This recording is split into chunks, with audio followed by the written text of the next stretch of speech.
Welcome everybody to the DC New 52 review. I want to thank you for tuning into this episode. I am your host, Paulie DC, and let's get into another one of these things. Today, I will review Swamp Thing Vol.2. It was titled Family Tree, and it was written by Scott Snyder with art by Yanick, Paquette and Marco Rudy, with issues 8 to 11 plus number 0 being released between June and October of 2012.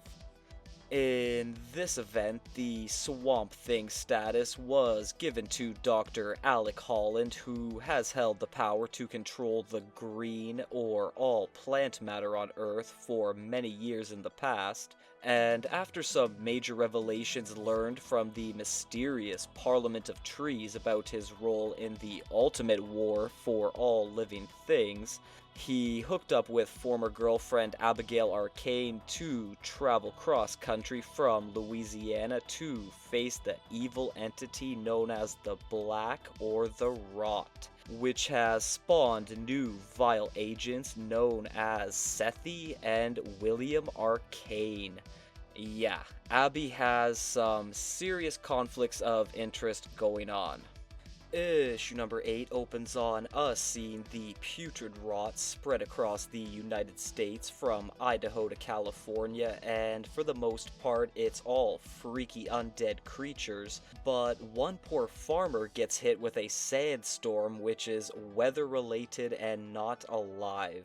Anyway, in the very appropriately chosen Death Valley, Sethi is sitting among his created part of the Black Army telling them to prepare for battle, because wherever there is death, there is life and rebirth, showcased when the winged Swamp Thing hits the scene with plans to save Abigail, who got grotesquely captured by her brother William in issue number 6, forcing the at first highly reluctant Alec to fully become the Guardian of the Green.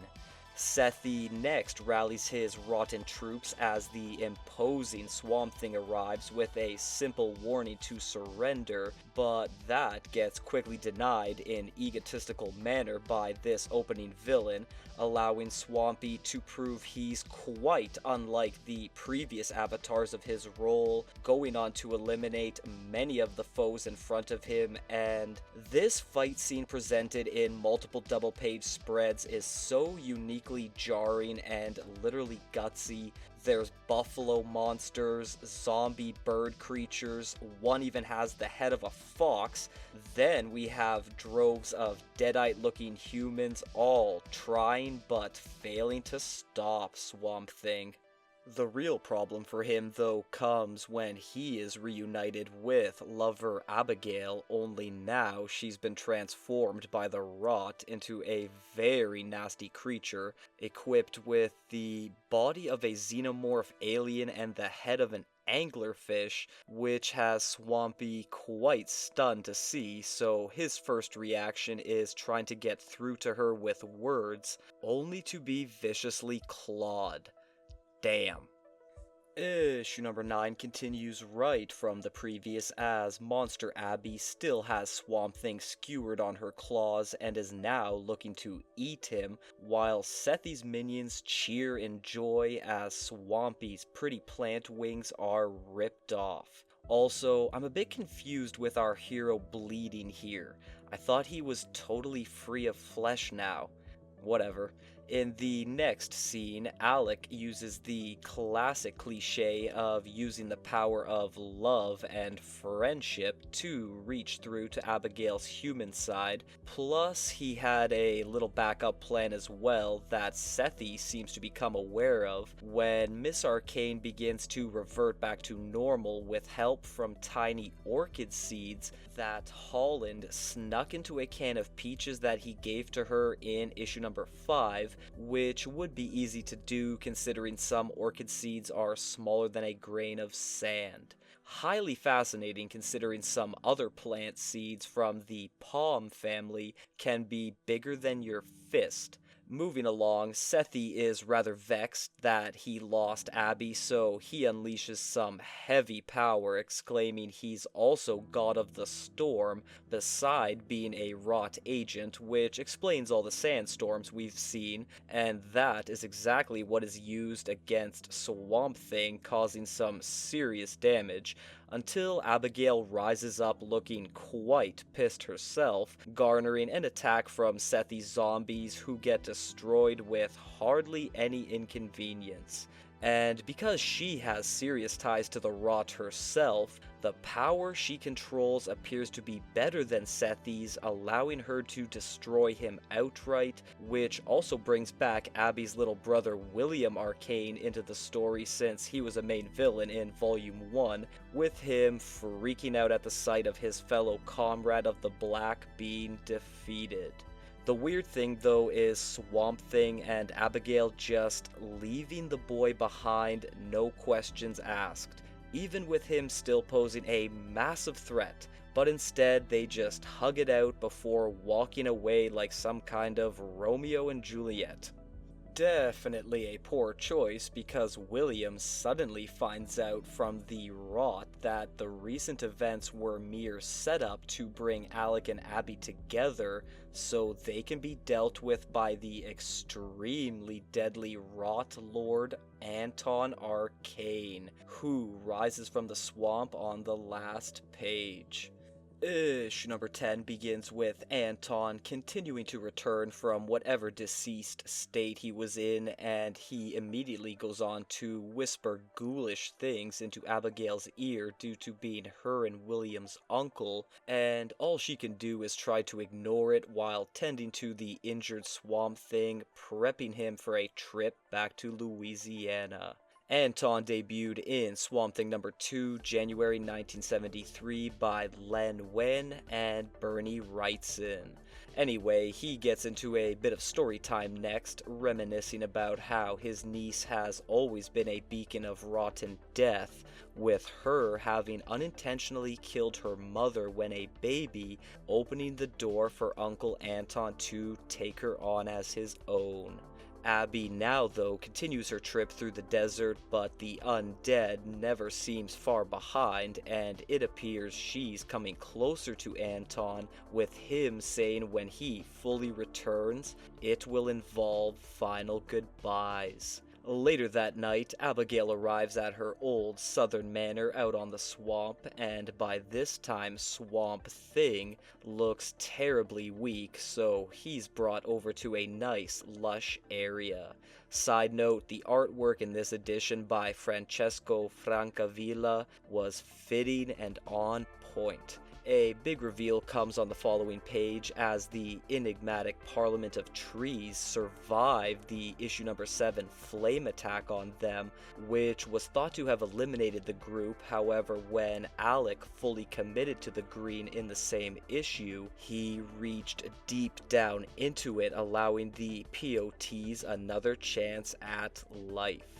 Swamp Thing then shares a kiss with Abby before telling her that while he returns to his resting spot, he will be totally gone for a good chunk of time, meaning he won't be much of a help to anyone.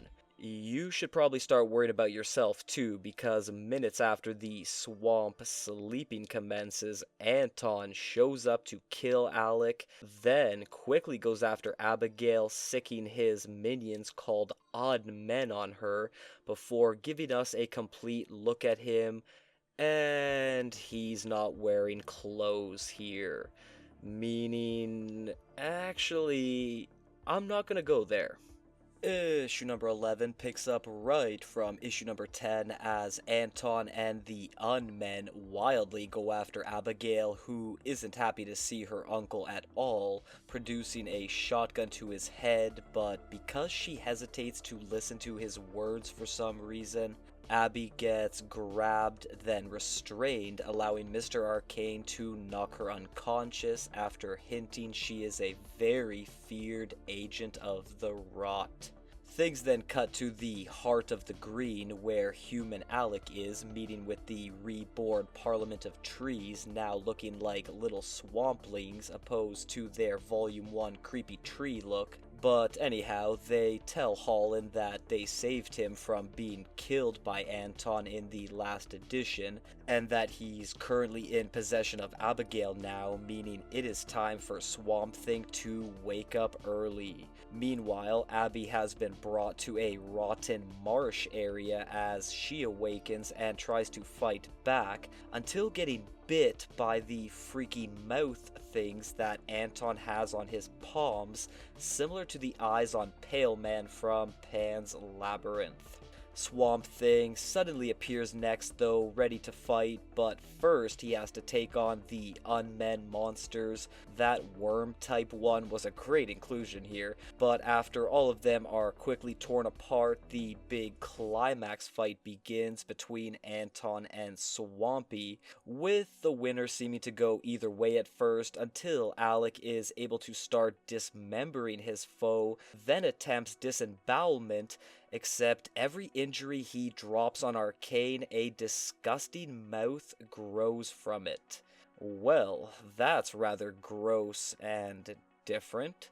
Abby finally makes herself useful here next, sneaking up on her uncle and shooting half of his head off, forcing him to realize he ain't strong enough yet to contend with these two adversaries. So it's time to return to a special portal to a Black Death realm, right in sync with Abigail having nightmarish visions of the Daily Planet in Metropolis in ruins, plus Poison Ivy in tormented pain due to her having connection to the green. Finally, our two main characters are found by Animal Man Buddy Baker, his wife Ellen, daughter Maxine, and Socks the cat, who's a totem animal of the red, which is the force that connects all animal life, like the green does for plants, and the reason they're here now is because A-Man and Swamp Thing have to team up for a crossover known as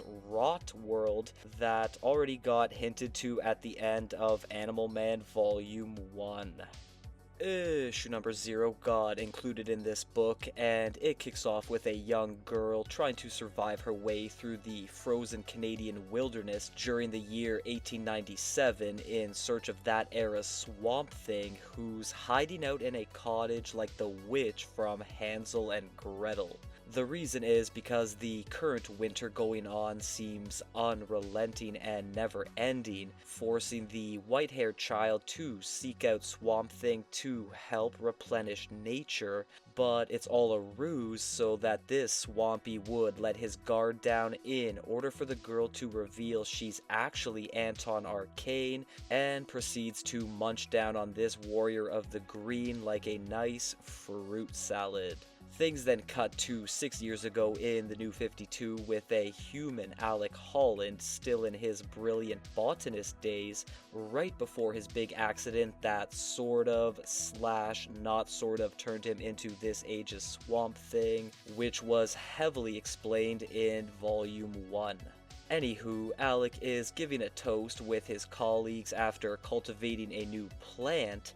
Only problem is, one guy present is Anton in disguise, ready to kill another green avatar like he's done with the avatars of the red animal web as well, shown in the next page, then expanded on in Animal Man Volume 2, and here we see that Arcane goes to disturbingly extreme measures to take out his foes, aka releasing living brain hands that suffocate infants.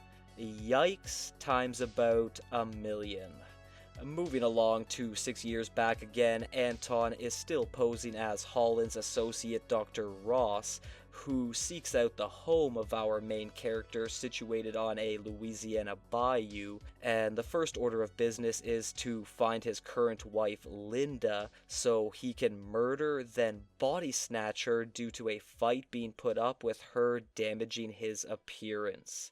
Anton Linda then creeps into Alec's work cabin where his lab is, and after disturbingly seducing then touching him, the soon-to-be Swamp Thing admits that he's always felt a certain connection to plant life, which would of course become his undoing here as fake Linda sneaks over to where some dangerous chemicals are to release them, followed by lighting a Bunsen burner, and that causes the whole place to explode, sending Holland into the swamp as a chemically burned corpse, where he would go on to rest for the next 5 years.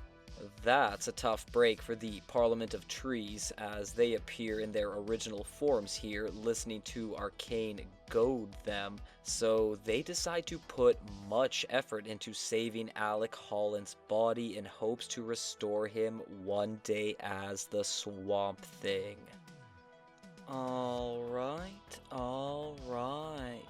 Swamp Thing Annual Number 1 was a part of this book as well, but since it tied into the Rot World crossover, I will cover it during that event. So, beginning with plot, I will quickly start by saying that previous Zero issue lined up with what was explained on early in issue number 1, except I feel like more questions would be asked about a top botanist disappearing for years, then randomly showing up as a carpenter.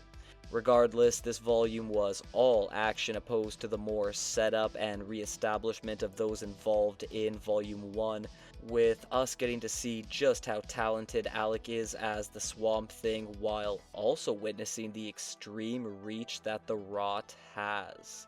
I'm glad Abby continued to stay in the spotlight. She's definitely one of the dozens of DC females that doesn't get enough attention. Holland also had no intention to be the Swamp Thing when he supposedly began the Orchid plan to free her, so that seemed a tad thin. Honestly, I don't know, and I don't care. Now for art, almost every edition was done by a different artist, so you can take your pick on whose you like most. There were parts when the pages felt alive themselves with Flora. The return of Anton had lots of haunting images, plus the panel designs throughout are some of the best you'll see. Finishing on dialogue, even though only 4 characters basically spoke long term, they played their parts perfectly well. Abigail and Swamp Thing had the classic Beauty and the Beast thing going on, and both came off stalwart regarding their dark lives. Sethi came off like a usual servant villain, eager and willing to impress by any means necessary, while still coming along as a viable threat. But for me, it was Mr. Arcane who stood out in terms of the script work. He sounded like a true ghoul, vicious, but with a hint of southern gentleman underneath. That's gonna wrap up this review though, and I want to personally thank you if you watched until the end here, and to please like, share, and subscribe. Please follow me on all my social media platforms, and to please join me next time for Animal Man Volume 2.